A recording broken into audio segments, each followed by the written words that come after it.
Recently, I sat down with John Dinkel. John is a graduate of the University of Michigan with degrees in engineering. He's worked for car companies and various automotive projects, but notably, he was editor of Road&Track for over 20 years. We were in his home office and he was wearing his racing team shirt to be in the mood of things. We talked about what it's like to work for a car magazine. Let's talk about working at Road&Track. I mean, if it wasn't for the fact that I had a guidance counselor who wasn't really clever enough to point me in the direction of going into writing, I became an engineer, and I always loved the development side of engineering. I liked fixing things and making them work properly, and that's one of the things that I did when we created the computerized road testing that we did, which transformed road testing at the time, because when I went to the magazine, we had over 100 pounds of equipment and this huge fifth wheel that we had to tie to a bumper of the car. And we had these big heavy clamps because you had bumpers that were metal at the time. That all changed over time when bumpers got integrated and there were all sorts of problems. But just the fact that you had to have two people to test the car meant that if I was going on a trip someplace, it was virtually impossible for me to haul around two huge suitcases with 100 pounds of equipment along with my baggage to go test any place around the world, or even any place outside of the Newport Beach area. So we didn't do that very often unless we had 2 or 3 people who could help. The computerized road test equipment took that weight down to about 30 pounds in 2 little suitcases, and it all broke down in a way in which it simplified things enormously, one person. And interestingly enough, when we did that, it totally changed all of the data that we had collected over the years. And so what I did is I went in and for a period of time, so that there was a transition period, I would correct all of the testing we would do based upon the weighting of the car that we had, because you had 2 people in the car, 100 pounds of equipment versus only 1 person. And I probably never told this story either. But when I went from the engineering editor to editor, I hired Dennis Simonitis, who came in from the SAE to replace me.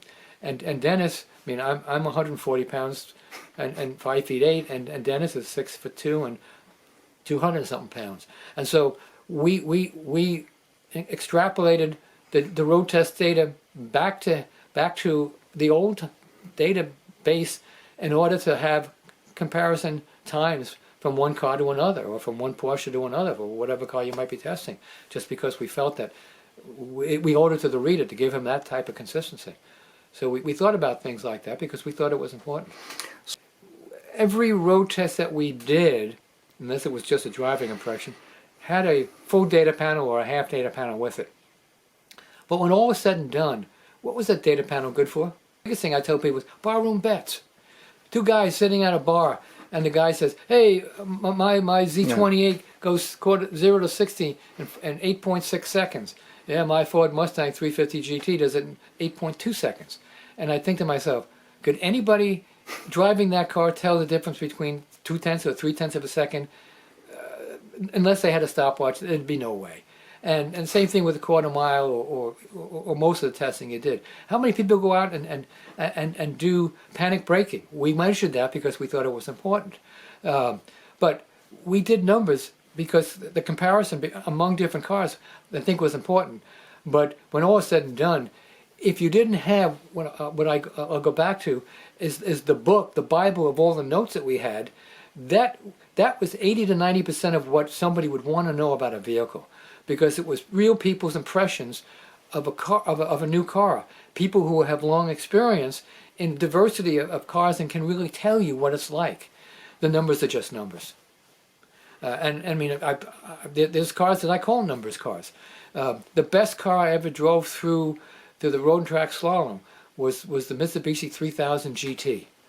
It was mind-boggling fast, but it was like driving a car within a car, because it had 4-wheel steer, and that 4-wheel steer allowed you to do things with the car that you couldn't do with a normal car. Yet it felt artificial as it was doing it. So on the road, when you were driving it, it wasn't fun. it felt artificial, like there was some hand doing something to you that you didn't want it to do. And that's what the car was. It was a numbers car. And there are certain cars that just were like that. Went fast, stopped good, but they weren't fun to drive. And I think that's what we could do. The staff of Road and Track drove so many things that we had a real good sense of what made a car fun for other people who would want to read Road and Track. And that's what we did. That's what we focused on. Thank you. You're welcome.